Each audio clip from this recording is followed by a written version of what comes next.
Good day. Here are the top stories of the Manila Times for November 11, 2020. Malacanang believes the country is over the hump and the economy has started to recover from the impact of the coronavirus pandemic. The palace issued a statement a day after the economy shrunk by more than expected on an annual basis.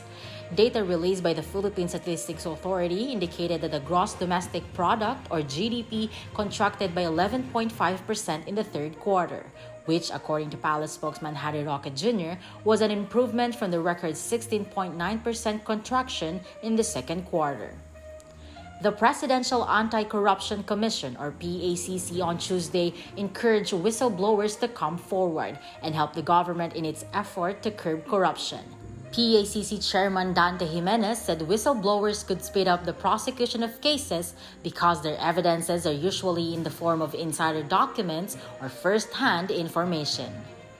A month after taking over the top post at the House of Representatives, Marinduque Representative Lord Alan Velasco took his oath as Speaker before President Rodrigo Duterte on Monday evening.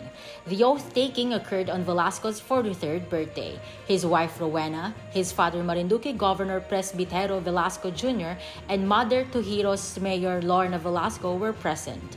Velasco earlier took his oath before Barangay Captain Alan Franza of Matandang Balara, Quezon City, shortly after his election as Speaker last October 12. In other news, a former broadcaster and news reporter from Villases, Pangasinan was shot dead by still unidentified suspects on Tuesday morning outside his house in Barangay San Blas.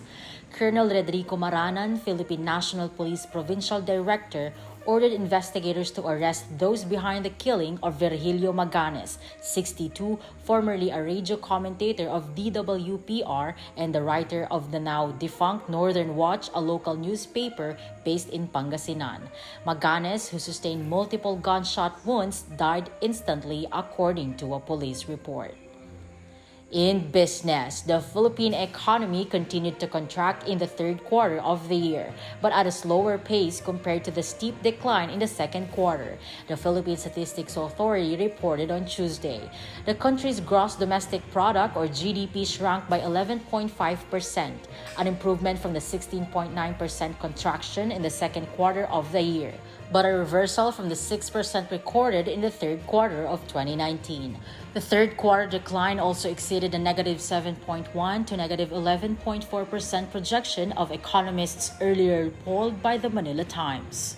On top of world news, one of the teams racing to develop a vaccine against the COVID-19 announced on Monday, Tuesday in Manila, that its drug had shown 90% effectiveness, sending markets soaring and raising hopes of an end to the worst pandemic in a century. United States pharmaceutical giant Pfizer said tests involving more than 40,000 people had provided results that were a critical milestone in the search for a vaccine, as global infections soared past 50 million, including an alarming 10 million now in the U.S. alone. Stock markets had already jumped after Democrat Joe Biden was called as the winner of the U.S. presidential election on the weekend. They accelerated rapidly on the vaccine news, with Dow Jones Industrial Average up 3% at Monday's close of trade.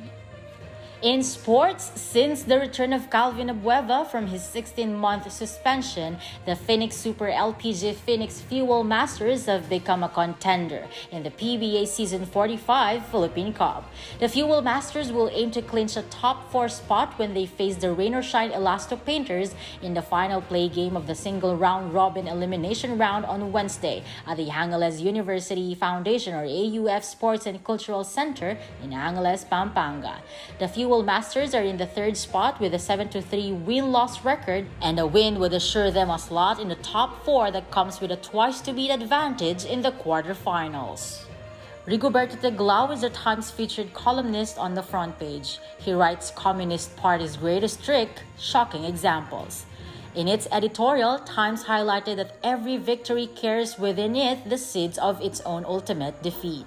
This is something that the people of the United States and the billions around the world vicariously sharing their triumph should remember. Read the full version of the editorial in the paper's opinion section or listen to the Voice of the Times.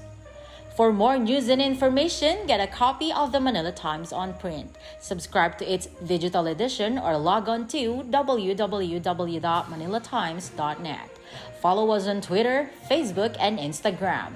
And keep up with the times.